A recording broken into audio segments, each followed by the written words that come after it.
Til að safna nokkrum milljónum verður maður að gera áætlun. Besta leiðin að leggja fyrir í hverju mánuði og í alvörunni gera það alltaf.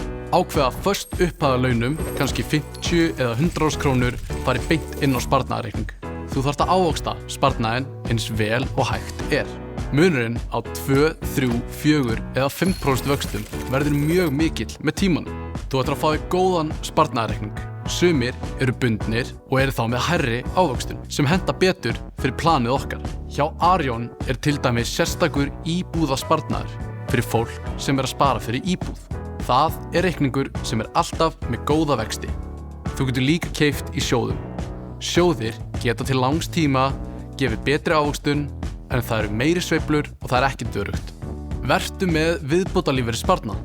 Hann skattfrjáls, allt að 4% af launum og þú fær mótframlag frá vinnuveitanda. Þennan sparnað getur þú notað í útborgun við fyrstu kaup á íbúð. Aukatekjur skipta máli. Því meira sem þú tilbúin að leggja á þig, því fyrr getur þú náð markmiðinu. Þú getur því tekið að þér aukavinnu eða verkefni, því það hjálpar allt. Ákveða hvað mikilvægast.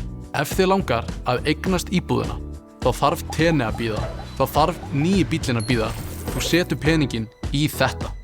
Venjur sig á að spara 1000 kalla. Kaffibolli kostar 1000 kall, en kaffiboll á dag í mánuð kostar 30.000 kall. Ekki vera með dýrar skuldir, engin smálán og enga yfirdrætti.